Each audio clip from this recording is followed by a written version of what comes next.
It's important to realize that prescription drugs are dangerous materials. Every year, prescription drugs used properly kill 100,000 and injure over 2 million Americans, making these reactions between the fourth and sixth leading cause of death in the United States. The Centers for Disease Control tell us that 96% of HIV-positive Americans are taking antiretroviral drugs. Now, the antiretroviral drugs, the anti-HIV drugs, are far more toxic than your average prescription drug. Severe hepatitis has been reported with all of the currently available classes of antiretroviral drugs, in other words, all of them. So it's not surprising then that liver failure has become the leading cause of death among HIV-positive Americans. And liver failure is not one of those AIDS-defining diseases that the CDC is putting that long list. AZT was the first ARV. It's a nucleoside analog.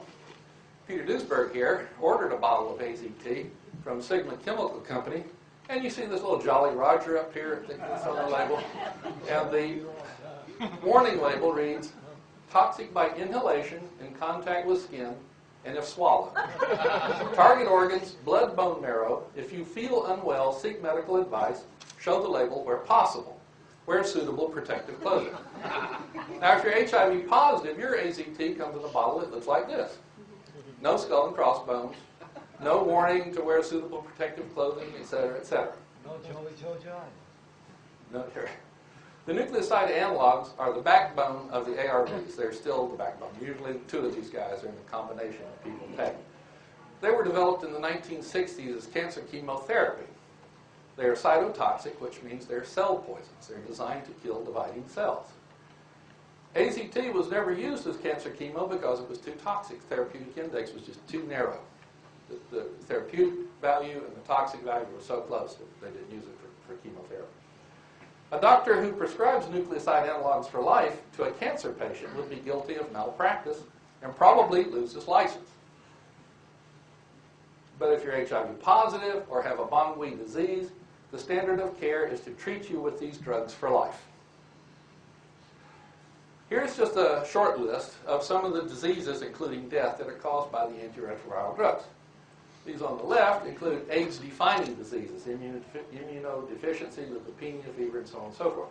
And over here we have other diseases that are not on the CDC's AIDS-defining list, and then there's the hepatitis that we're talking about, which kills a lot of HIV-positive Americans and other people as well.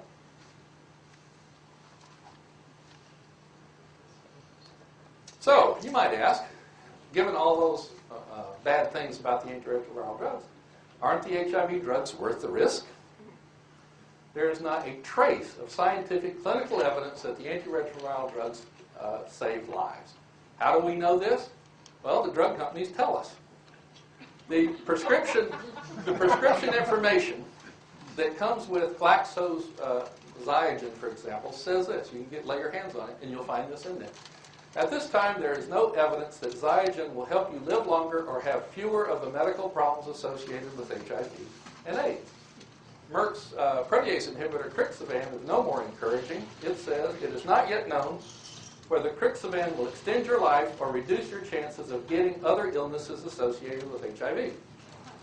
Boehringer Ingelheim's Viramune, which Africans know better as nevirapine, says this. At present, there are no results from controlled clinical trials evaluating the effects of Viramune on the incidence of opportunistic infections or survival.